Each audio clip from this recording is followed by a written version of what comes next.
Welcome back, guys, to the Naissus Fantasy Podcast. And with me today, as usual, is Emanuel Turesson. Hello! Welcome back to the studio. And today we're gonna discuss some heroes and villains, and what is the making of a good villain or a good hero? Yeah, exactly. Because that's a complicated question. I mean, when you go to the older works, like, for example, Tolkien, Sauron is pure evil. And the good guys are pure good. You know, everything will be good as soon as Aragorn is the king. It's a very typical way of presenting. You know the bad guys are bad, you know the good guys are good, but you still need to make the bad guy interesting. Yeah. Without taking away, because the reason why I wanted to talk a little bit about this today is there was a little bit of some authors trying to make you understand the villain so much that he almost becomes the most interesting part of the story instead of being a villain. If I remember correctly, wasn't that your interpretation of the Mistborn series? That's correct. Yeah. I feel that he was a villain, but he wasn't. There was so many reasons, so he's a good guy in some ways, but still evil. Exactly. And you start to go like, but why? Yeah. But that's the interesting thing, that being a villain can sometimes be a question of perspective also. Like, if two countries are at war in a fictitious world, and both have a good reason for this war, still the opposite side will view the enemy as the bad guy. Yeah. So there can be a complexity to it. And the same goes to a hero also. Yeah, I mean, think of all those orcs in the Lord of the Rings. They have just going on their merry business and just farming away, and then the evil elves and men come and... In the movie adaptation of The Lord of the Rings, you have the unsung hero also in the second movie. The union rep of the orcs telling Sauron that this production ain't gonna work. Even if the guys work day and night, we can't do this quota. So, I mean, shout out to the union rep, that the orcs have union representation when they're producing the Uruk-hai. Would be fun if they went around with like building helmets. Yeah, I've seen memes about that where they joke about that guy truly being a union rep. Yeah, because sometimes when you look at bad guys, if they're one-dimensional, then they're not a good bad guy as well. Exactly. So it's interesting to talk about some of your favorite type of characters. Yeah. Because it's interesting to know what drives them. So if you take one of our other favorite discussions about George R.R. Martin,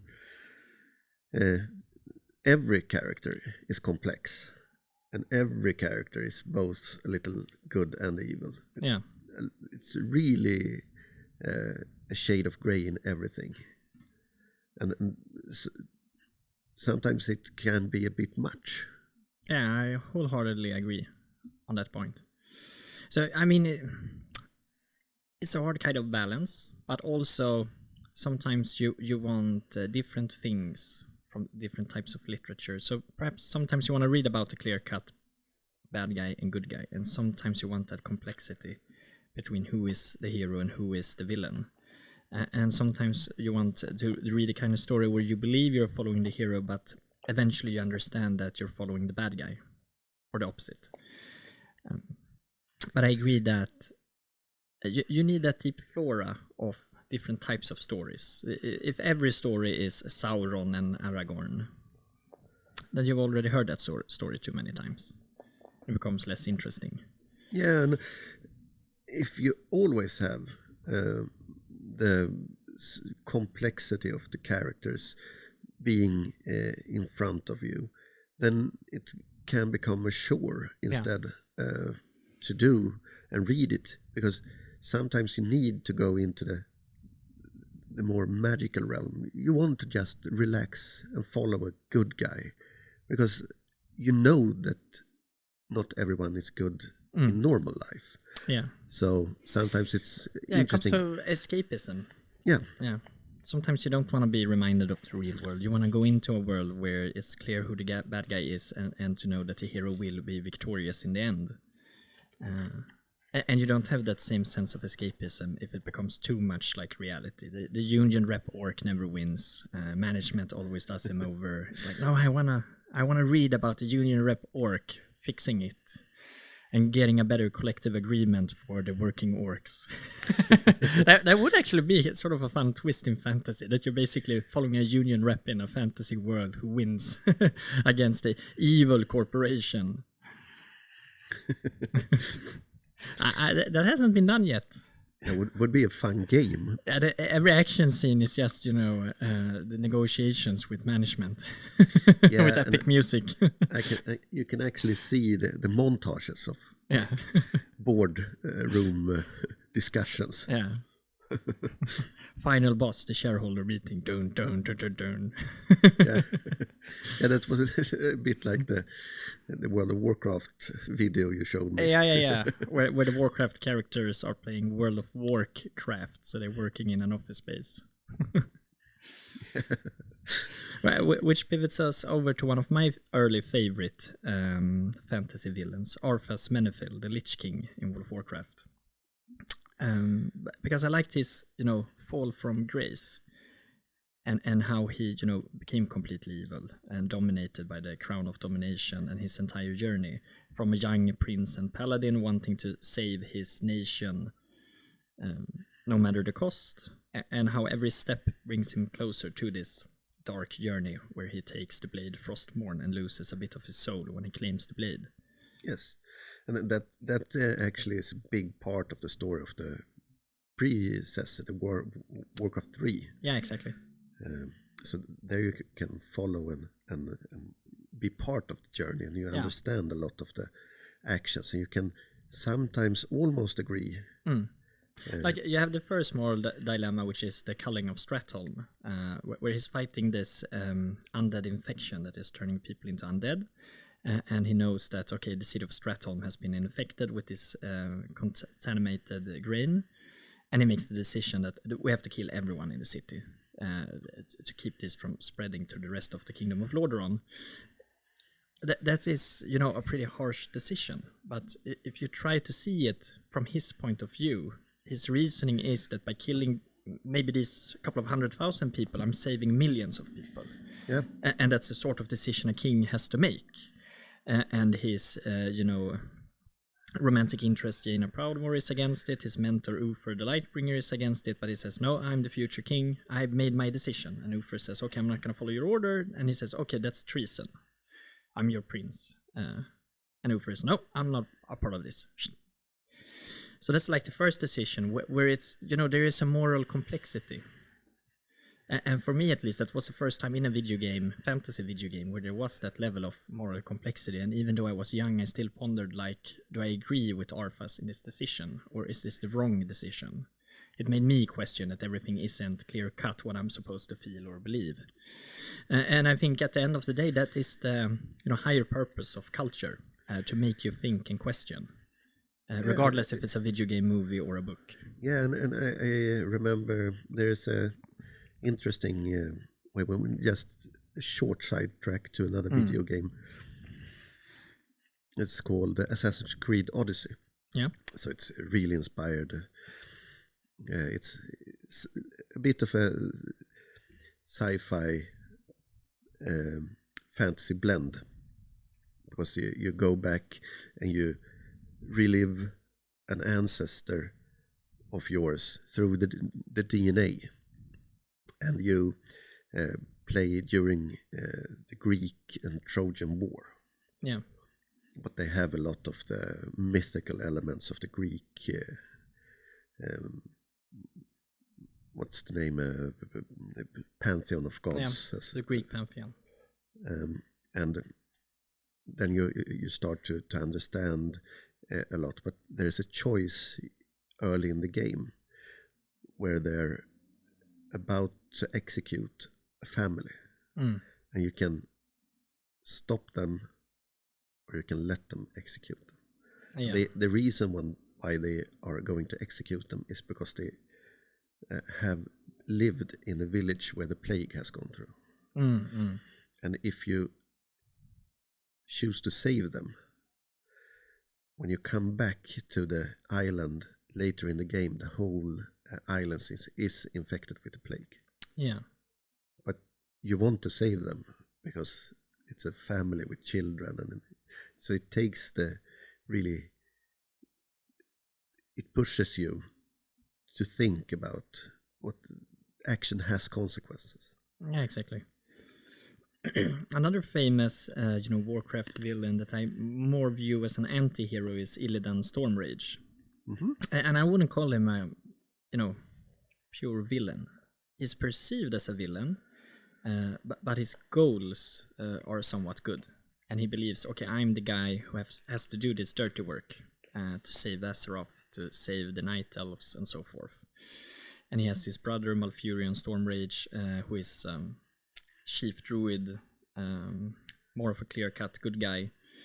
And yes, I think Illidan is that sort of character where, although he's perceived as a villain, I would more classify him as an anti-hero. And when you see the end of his story arc in World of Warcraft, I feel he's very canonized as the anti-hero. But what's something I liked a lot in that expansion called Legion, which is when this Naru tries to, save him from his scars and the fell magic, and everything is sacrificed. And the Naru says, okay, this is your destiny, I'm gonna purify you and bless you in the light. And he refuses and screams, no, I am my scars. And, I blasts the Naru and kills it with green light. And all of the light worshippers panic, and he's like, what have you done? And he just looks at them and say, nobody is gonna come and save you. You have to do it yourself. So I felt there was like a thematic and moral point with the character of Illidan Stormrage. Like, I am my scars. If you remove my scars, I cease being me. My scars has made me into who I am, and I want to be me. And I do not believe that any higher power is going to come and save us. We have to do it ourselves. Stop looking for some higher power to save the day. We have to come together and defeat the bad guy. So therefore I classify him as an anti-hero. Someone you first perceive as a villain, but you realize over time that he's an anti-hero. He's not a conventional hero. But at the end of the day, he's a key player in saving Azeroth from the Burning Legion. And his story ends with him guarding the fallen titan, Sargeras, becoming the jailer. So the jailed has become the jailer in the end. And he has completed his journey, and that's also a big thing for me when you have heroes and villains, especially if you have minor heroes and villains. And if they don't get the follow-up, they start to become one-dimensional, because you need to follow them and see if the character is the same from the start to the end. It's harder to get the feel for the villain or the hero.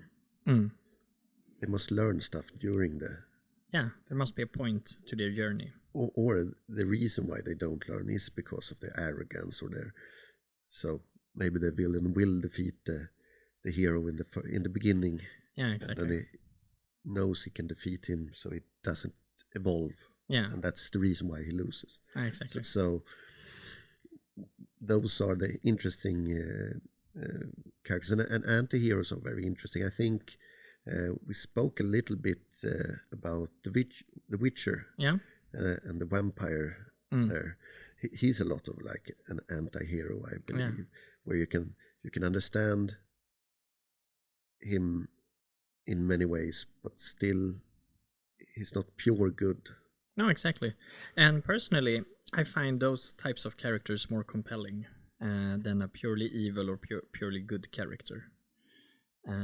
I want it a bit mixed. Yeah,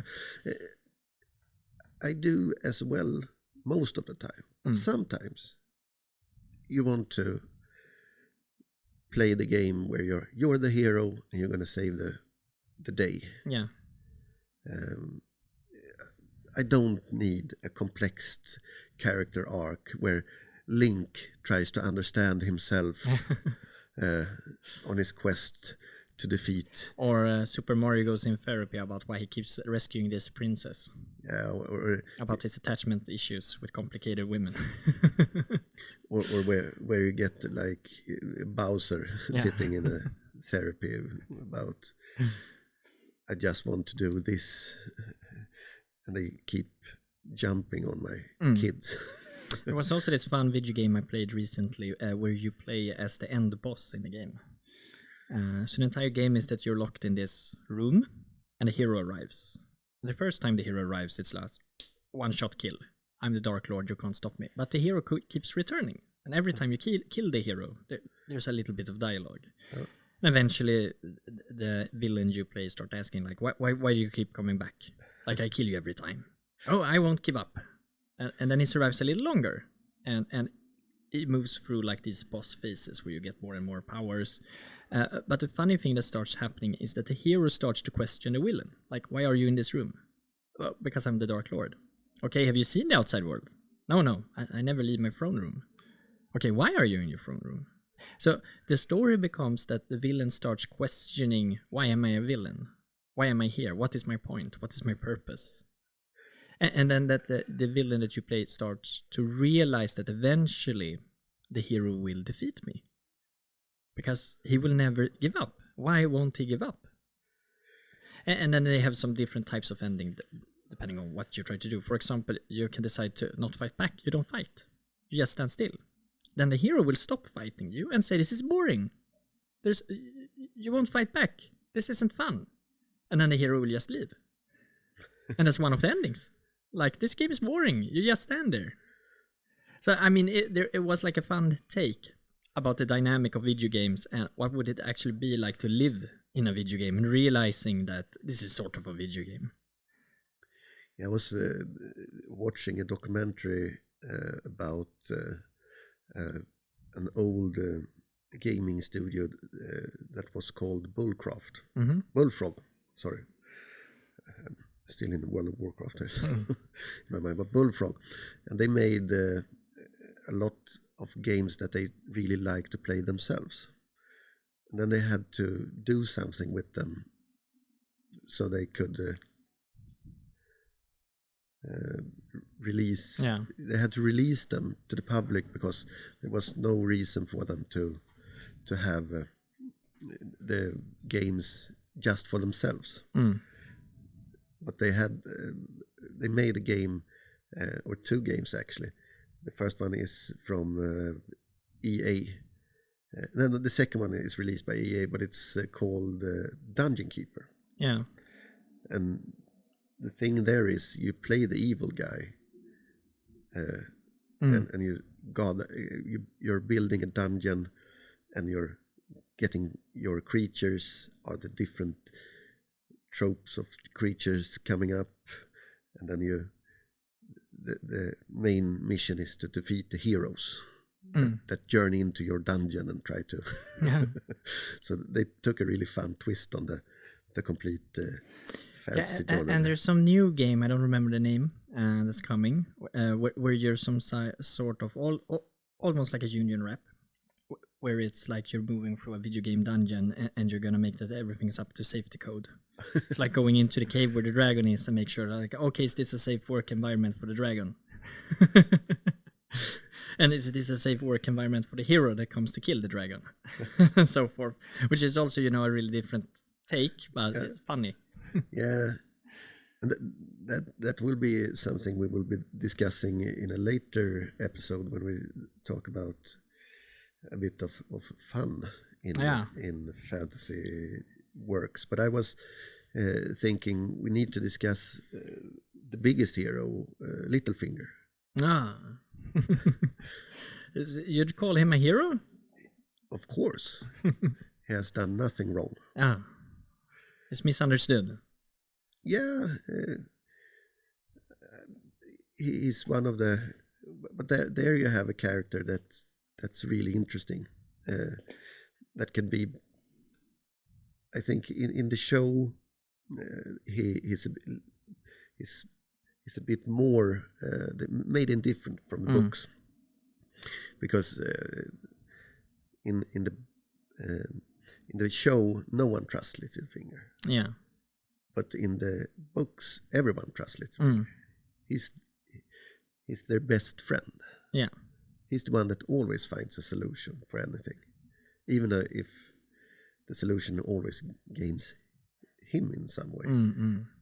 So it's interesting when you take a character from a book into a show, and it changes so much, because they're almost two different characters, but they still have the same arc in many ways.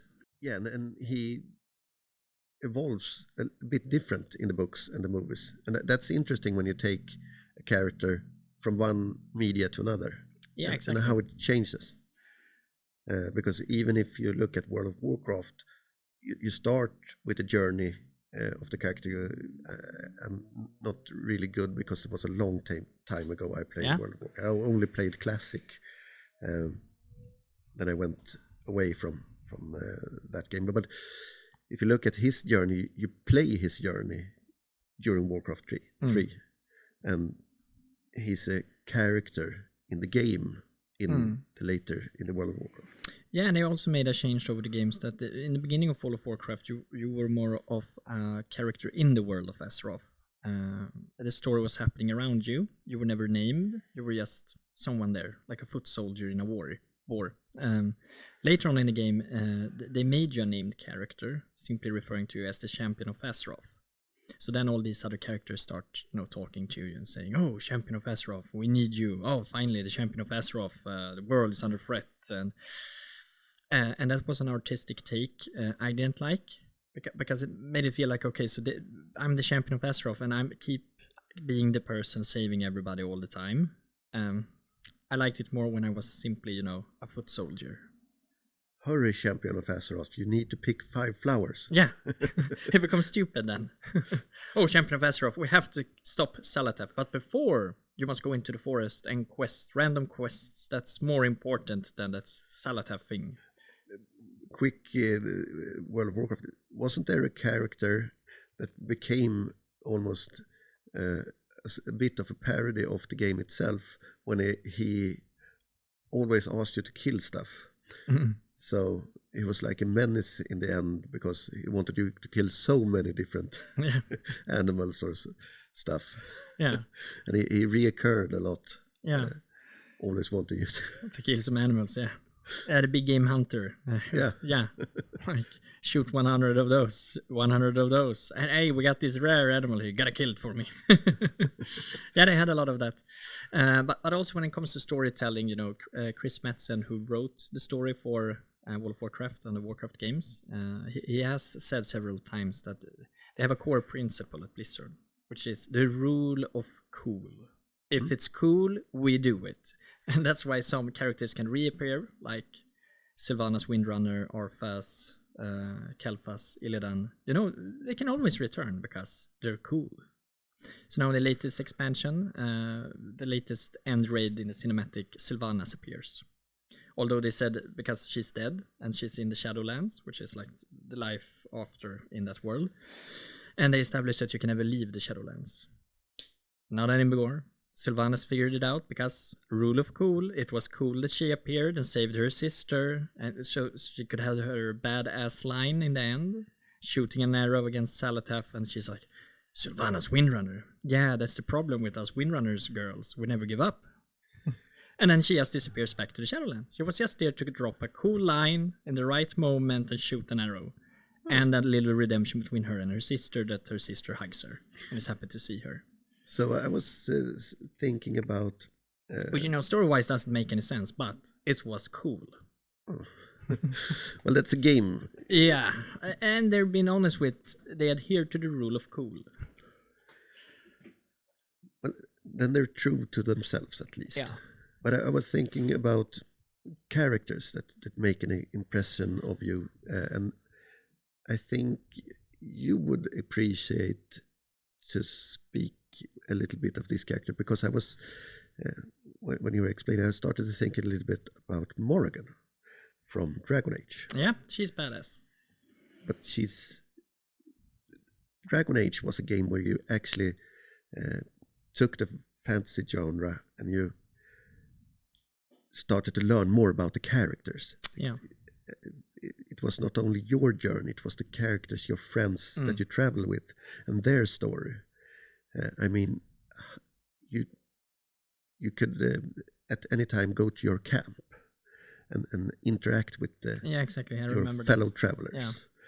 And they had a character called Morrigan, and her story, and she's evil, but is she evil?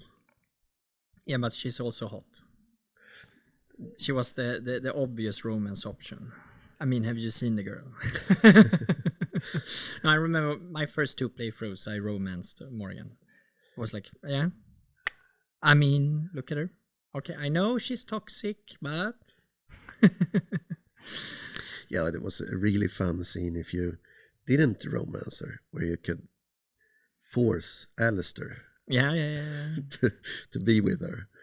And so you can capture the evil entity. Yeah, but her arc in that game as well, if you played the expansion where you could do a bit more with, learn a bit more of her, was really interesting to take a character that you traveled with and go deeper, because usually the companions are really one-dimensional.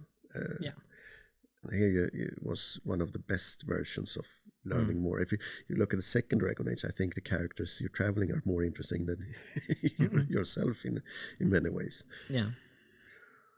It was the same when I played Baldur's Gate 3. They made the side characters really well. So a lot of the replayability was just exploring more of the side characters. Yeah, one of my favorite was Minsk with his little hamster. Oh, of course. The hamster knows a lot of stuff.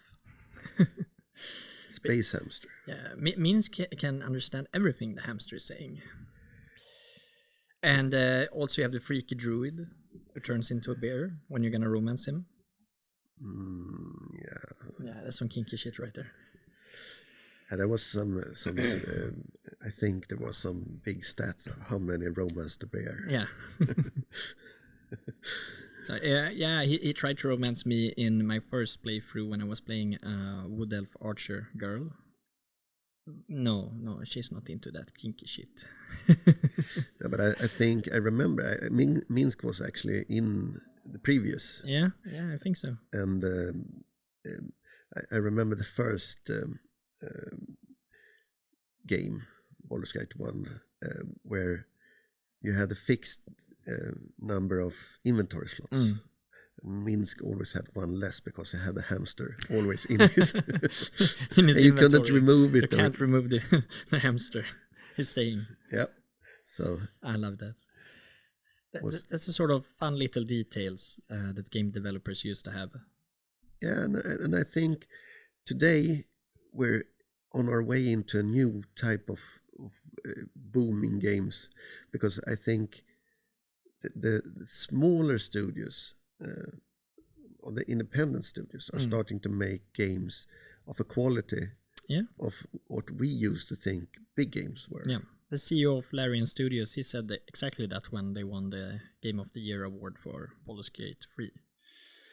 Yeah, and we, me and my daughter played, mostly she played, but the latest Game of the Year was called Expedition 33. Yeah. Claire something Expedition. And it's really interesting to see how far the gaming industry has come in that way. Because that opens up to all those fun ideas again. That's when you get the orc inspector in the dungeon or something. Yeah, exactly. When you have that love for it, and there's a passion to the project. And you don't have to answer to suits. Yeah. Because if the suits get the hold of your project, and that's as well in the fantasy genre, if you're talking books and stuff. That's, we can't make this one too unlikable. We have to nicen up a bit. We want to broaden our market appeal here. Yes. You start to get all these, take all the essence of the story out, because couldn't it be like this instead? And in the end, they have changed it to... They also had a fun South Park episode on that subject, where they made fun of the multiverse, which was a big thing in Marvel for a while, so I wanted to joke about it. So there was this alternate dimension where Cartman is Kathleen Kennedy, big boss at Disney. So Cartman, as Kathleen Kennedy, just runs around and says about every project, make it more gay and lame. And they're shooting Bambi, and they're like, it's Bambi. I don't give a shit. Make her gay and make it lame. And then just leaves. I'm not sure Kathleen Kennedy liked that satire of her. No, but I think the episode was called Into the Panderverse. Yeah, it was a pretty big deal when it... Yeah. Ruffled some feathers. Which I think only South Park can. They're in their own universe when it comes to doing what they want. I mean, it's like the classical story of when they first got to agree to say shit in an episode. And then they used it like 300 times or something just because. But then we have to remember the stick of truth. Yep. South Park fantasy. Yeah. It's a bit of a turn-based. Yeah. The video game. But originally it was a special episode making fun of fantasy, where the kids are playing fantasy. A mixture of Game of Thrones and Lord of the Rings was something like that. And then it turned into a video game. I haven't actually played the Stick of Truth, but it feels like it's a fun game. Yeah, I think I don't know. The most savage thing they did was when you're choosing difficulty and you select hard, your character becomes African American. Yeah, and they have made a sequel to it. I can't remember its name. Yeah, I think so.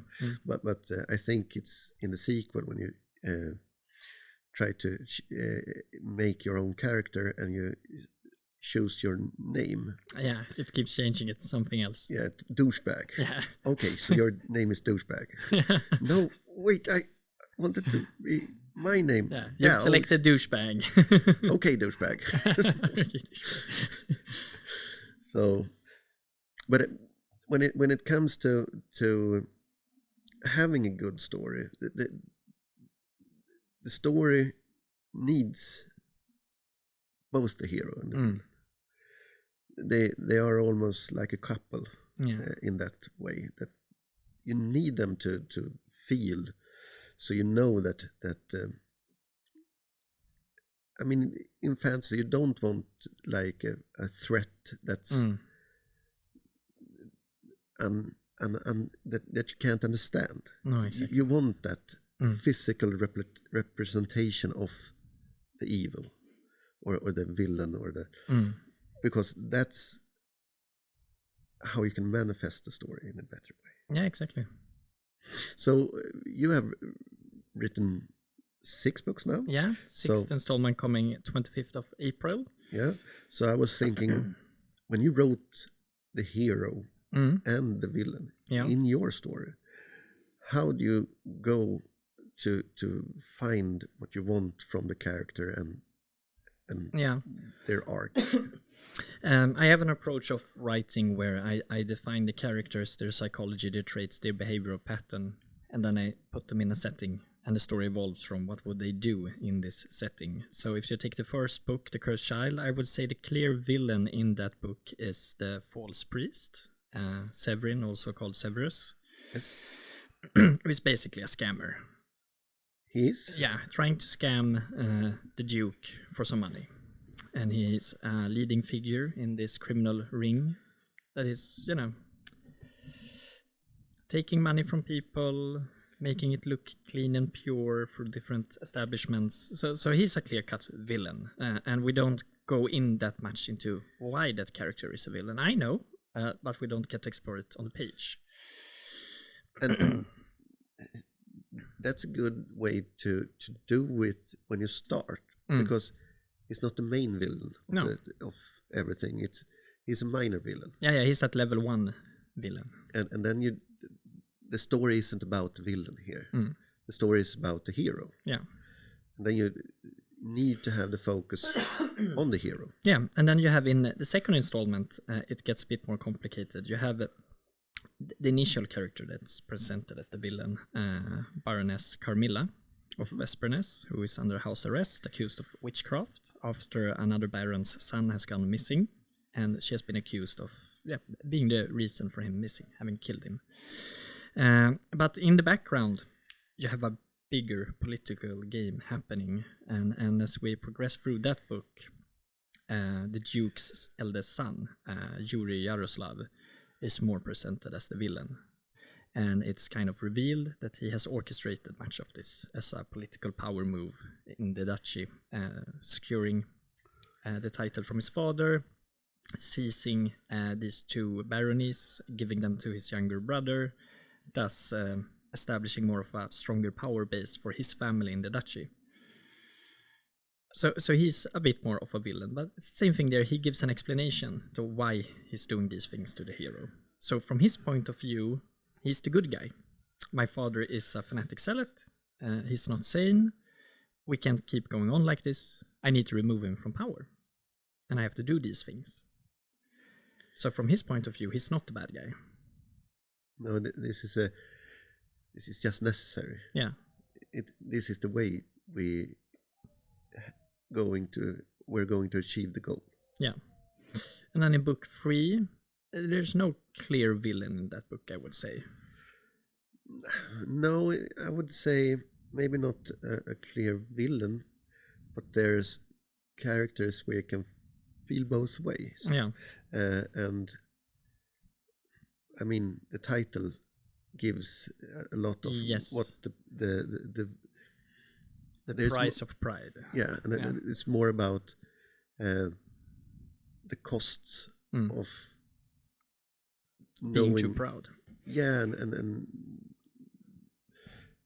exactly, the cost of doubling down without reason. And in the 4th book, also a bit complicated, but I would say that the villain is the Duke, Duke Wang of Night Arbor, and his culling of the clans to secure his power in the duchy and to force this culture to modernize against their will. I would say that he is the villain of that book. If you have to put someone in the villain aspect, book 5, which is complicated because it has 2 separate story arcs in the same book. But if we go to our traditional hero Pavel, also in that book, the villain is the Duke of the island Narva, Duke Hardrade. He's the villain in that book. So yeah, you have several villains, and the big culmination comes in the next book, so I'm not gonna spoil it. But on the theme of villains, in my book so far, there is no clear-cut villain. It's always a question of perspective, and all those that are perceived as a villain have a motivation for why they're doing stuff. Their motivation is not, I'm being evil for the sake of being evil. They rationalize their behavior as, what I am doing is right, it's not wrong. Exactly. I'm not losing sleep over my decisions. Or maybe you are, but it's still the right decision. Yeah. And that's interesting. And I was thinking that we've been speaking a lot of new fantasy and video games and stuff. So I was thinking for next episode that we're going to talk about some busty babes and barbarians, vicious, voluptuous villains. And we're going to talk about what is best in life. Yeah, we're going to discuss it, and we're going to... There was a very wise barbarian who figured out what is best in life. He sure did. And we're going to speak about the works of Howard. Yeah. And Conan the Barbarian. The wisest of barbarians. And we probably will be dipping our little toe as well into a bit of horror, because we can't speak about Howard without mentioning Lovecraft. So maybe you will hear the call of Cthulhu. Yes, in the as well. deep. So in the depths of the dark, we will linger, at least for a while, because they're intertwined and they have a fascinating story together. Oh yeah. But that's next week. Yeah. And for those that want to be up to date, you can also watch the first of the Conan movies, the Conan the Barbarian with Arnold Schwarzenegger. Yeah. Yeah, the Governor. Because we will be discussing that as well. Yeah. Because that's an interesting take when it comes to many things. I would like to discuss it more right now, but I will wait until next week. Yes. So thanks for listening, everybody. Don't forget to like and subscribe. And if you have seen my separate video, very soon you will be able to see us in all 4K glory as we sit and talk about these different subjects. So a lot of fun things is in the works for this channel.